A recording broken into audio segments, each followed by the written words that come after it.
নমস্কার অনুপবাবু, আমি বাংলার কণ্ঠ নিউজ চ্যানেল এডিটর সৌগত বলছি। নমস্কার। দল তো আপনাকে প্রার্থী করেছে আপনার পুরনো বিধানসভা দুবরাজপুর। তো কি কি ইস্যু নিয়ে ভোট প্রচারে যাচ্ছেন? প্রথমত 2026 সালের যে নির্বাচন, এই নির্বাচনে মানুষ সিদ্ধান্ত নিয়েছে এবারে তৃণমূলকে বিসর্জন দিয়ে বাংলায় বিজেপির হাত ধরে নতুন সরকার হবে এবং দুবরাজপুর বিধানসভায় বিপুল ভোটে পুনরায় ভারতীয় জনতা পার্টি জিতছে। এবং এবারের যে ইস্যু আছে, মূলত আপনারা জানেন 15 বছর ধরে বাংলায় কোনো রকম ভাবে যুবক যুবতীদের কর্মসংস্থান করতে ব্যর্থ হয়েছে। নতুন হুম, কোনো শিল্প 15 বছর আনতে পারেনি। হুম, নারী সুরক্ষা খুবই খারাপের পরিস্থিতির মধ্যে দিয়ে আছে। আইন শৃঙ্খলা নেই। প্রশাসনিকভাবে রাজনীতিকরণ হয়ে গেছে। হুম। প্রত্যেকটা দপ্তরেই দুর্নীতি। তো আজকে মানুষ কোথায় যাবে? তাই সম্পূর্ণভাবে বাংলার মানুষের আওয়াজ একটা এখন, পাল্টানো দরকার, চাই বিজেপির সরকার। 23 তারিখে নির্বাচন আছে। হুম, আপামর প্রথম ফেজের যে নির্বাচন, সমস্ত জনতা জনার্দন ভোটারদেরকে আমরা একটাই আহ্বান করব হুম, যে জোটবদ্ধভাবে আপনারা ভোট কেন্দ্রে যাবেন, ভোট হুম, দেবেন। কোনো রকম কোনো প্ররোচনায়, কোনো রকম কোনো ভুল প্রতিশ্রুতিতে পা দেবেন না। হুম। বাংলার মানুষ 15 বছর ধরে যে অত্যাচার সহ্য করেছে, এই অত্যাচার থেকে পরিত্রাণ চাই। প্রচারে কেমন সাড়া পাচ্ছেন সাধারণ মানুষ থেকে, কর্মী সমর্থকদের? প্রচারে মানুষ ব্যাপক সাড়া দিচ্ছেন। মানুষ চাইছে ভয়মুক্ত সমাজে বাঁচতে। এই হুম। ভয়মুক্ত সমাজ একমাত্র বিজেপি আনতে পারে এবং বিকশিত বাংলার উন্নয়ন আসবে নরেন্দ্র মোদীজির হাত ধরে। এসআইআর কি কোনো রকম প্রভাব ফেলবে বিধানসভা ভোটে? এসআইআর অত্যন্ত দরকার ছিল।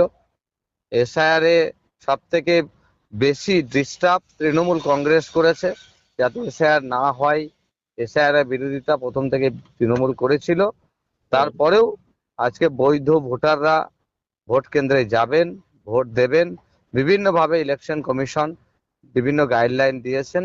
আশা রাখবো যে এই এসআইআর হওয়ার পরে যে প্রথমবার ভোট, সমস্ত ভোটাররাই ভোট দেবে এবং ভোটটা পরিবর্তনের পক্ষেই দেবেন। আচ্ছা, বিরোধী হিসেবে কাকে দেখছেন? তৃণমূল কংগ্রেস থেকে নরেশ বাউরি এবং কংগ্রেস থেকে যিনি রয়েছেন দুবরাজপুর বিধানসভার সঞ্জয় ব্যাপারী, কাকে দেখছেন বিরোধী হিসেবে? দেখুন, বিরোধী যেই থাকুক না কেন, এখন এই সরকারের বিরুদ্ধে সবাই, এই সরকারের বিরুদ্ধে মানুষ ভোট দেবে। তাই এখন নির্বাচনে বিজেপি ছাড়া কোনো হুম। রাজনৈতিক দল এই মুহূর্তে এই সরকারকে সরাতে পারবে না, মানুষ জানে। তাই মানুষ বিভক্ত হয়ে ভোটে তৃণমূলকে সুবিধা করবে না। তাই যে কোনো দল তার প্রার্থী দিতে পারে, কিন্তু হুম। মানুষ ভোট দেবে এই সরকারের বিরুদ্ধে, ভারতীয় জনতা পার্টিকে। আচ্ছা, অনুপবাবু, শাসক দল যে যুবসাথী প্রকল্প শুরু করছেন তার কি কোনো অ্যাডভান্টেজ পড়বে ভোটে? কোনো রকমই পড়বে না, উল্টে আরো বিপদ বাড়াবে তৃণমূলের। কারণ মানুষ জেনে গেছে যে এই সরকার ভাতা দিয়েই চালাবে।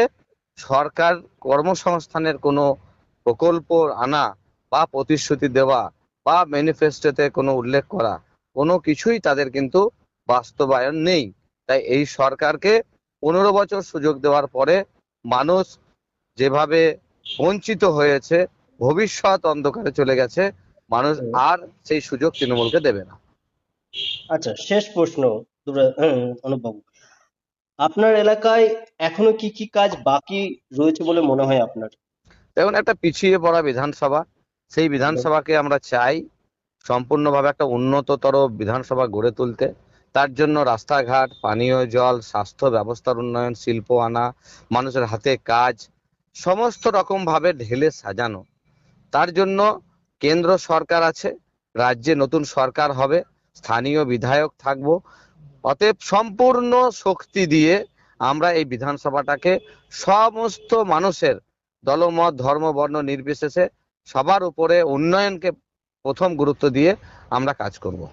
শেষ প্রশ্ন একদম, শাসক দল বলছে যতই করা হামলা আবার জিতবে বাংলা, পাল্টা স্লোগান আপনাদের, যে পাল্টানো চায় তাই বিজেপি সরকার। তো কি বলবেন? দেখুন, যারা বলছে হামলা হামলা, তো তৃণমূল করে এসেছে। সাধারণ মানুষ থেকে বিরোধী দল এবং তৃণমূলের কর্মীরাও আক্রান্ত, খুন হয়েছে। হুম। তাই তৃণমূলেরই প্রয়োজন নেই, তৃণমূলের নেতারা এখন বুঝুক তারা তৃণমূল করবে না যে মানুষ যেভাবে আজকে বার্তা দিচ্ছে সেই মানুষের সাথে সাথ দেবে।